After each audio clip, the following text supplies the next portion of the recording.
Continuamos con nuestra programación y en este momento vamos a abordar una píldora y en este caso va a ser el liderazgo con perspectiva de género, nutrir la autoestima y la empatía. Y está con nosotros Andrea Acuña. El liderazgo con perspectiva de género es una forma de dirigir, promueve la igualdad y la inclusión de a todos los niveles de la organización. Para encarnar este tipo de liderazgo es esencial nutrir tanto la autoestima como la empatía.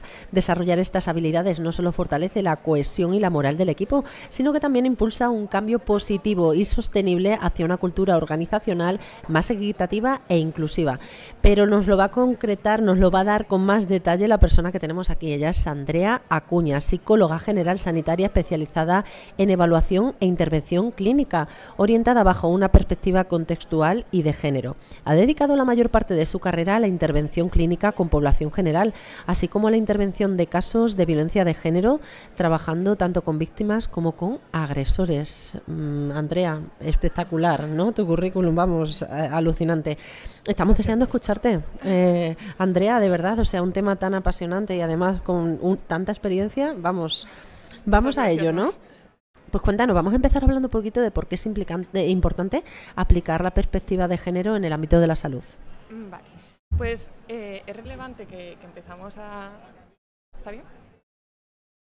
Ahora. Es relevante que empecemos a tener en cuenta, ¿no?, e incorporar la perspectiva de género en salud, porque viene a corregir una serie de sesgos que hemos dado por normales o en los que no nos hemos centrado, ¿no?, hasta bueno, que hemos empezado a arrojar un poco de luz y a poner el foco en esto, ¿no? ¿A qué se...? Uy. Mira, te puedes bajar aquí. Gracias. ¿A qué sesgos me refiero? Por poner algunos ejemplos, ¿no?, y que la gente también lo pueda entender. Por ejemplo, cuando hablamos de investigación en salud, los principales creadores, ¿no?, de los productores de conocimiento siguen siendo hombres a día de hoy.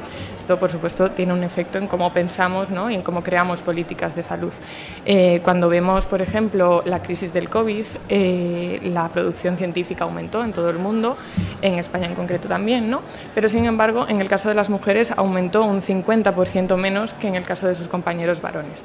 Esto tiene una correlación directa con que las mujeres estaban ejerciendo cuidados y invirtiendo el tiempo en tareas domésticas, ¿no?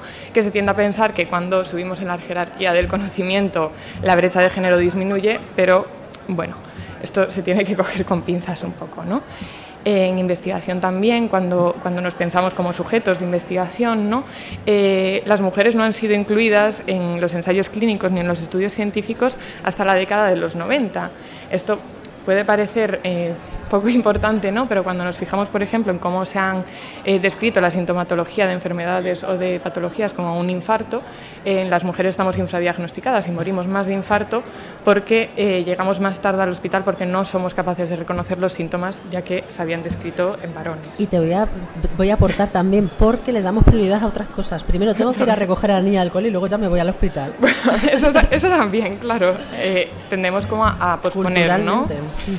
Efectivamente. Entonces, en investigación también influye, por ejemplo, que enfermedades como la endometriosis o la dismenorrea hayan sido estudiadas en mucha menor cantidad que enfermedades asociadas a varones, ¿no?, como puede ser, pues, una disfunción eréctil o un cáncer de próstata. Esto influye, ¿no?, en que los tratamientos, pues, están pensados para un sujeto mayoritariamente masculino, ¿no? Ya saliendo de la investigación, cuando miramos hacia la distribución del trabajo, a cómo la jerarquía, ¿no?, va posicionándose o va decantándose un poco según el género, bueno, es relevante decir que el 84% de las colegiadas, ¿no?, en enfermería son mujeres, por supuesto, solo hace falta echar un vistazo aquí, ¿no? Sin embargo, cuando miramos a los directivos, cuando miramos hacia arriba, solo son un 40% de mujeres las que copan estos puestos directivos, ¿no?, casi la mitad a nivel representativo.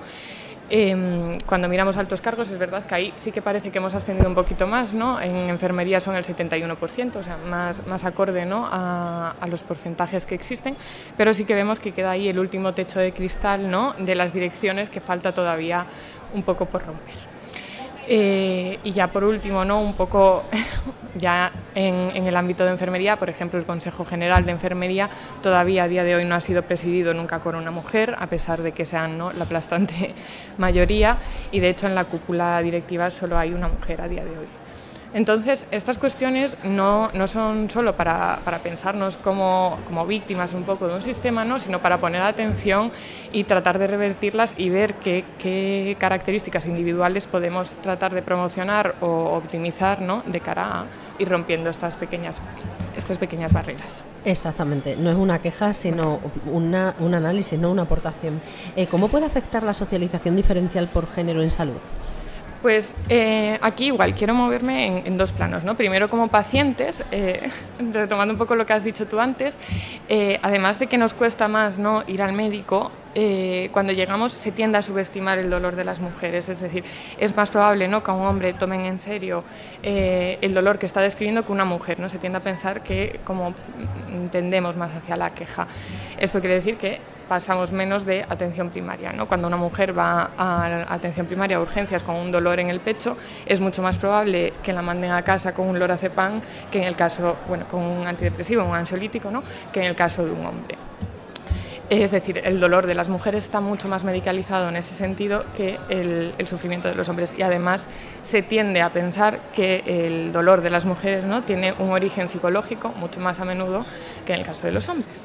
Esto es muy importante, ¿no?, a la hora de tratar de equilibrar o de revertir un poco cómo estamos pensadas ya incluso en el imaginario social, ¿no?, que al final esto viene todo un poco de ahí, bebe un poco de ahí, porque nadie piensa conscientemente voy a ignorar el dolor de esta mujer, ¿no?, pero sí que se hace un poco por las dinámicas implícitas pues que vamos reproduciendo. Pero me llama la atención, Andrea, que se diferencie en tantas cosas entre hombre y mujer, pero después las mujeres es cierto que somos cíclicas, pero realmente se nos trata en una sociedad lineal, ¿no?, que es la sociedad, somos cíclicas hormonalmente, o sea, es que no me... Bueno, los hombres también tienen ciclos, aunque no sean tan llamativos a nivel exteriorizarlos, ¿no? Pero sí que es verdad que efectivamente se los trata de una manera muy lineal o no se adapta, no tanto al sistema, a las particularidades que hay por sexo al final que están ahí, ¿no? Y a nivel profesionales, por supuesto que es también lo que nos ocupa más aquí quizás, nos afecta principalmente a nivel autoestima, te diría, ¿no? Las mujeres, estos datos que he dado antes no son solo datos, ¿no? A nivel simbólico tienen un impacto, a nivel real y a nivel material también llegan a tener un impacto. Cuando las mujeres tendemos a tener un poquito menos autoestima, tendemos a tener menos autoconfianza en nosotras mismas, tendemos a pensar que somos menos capaces de realizar una tarea que nos han asignado, ¿no?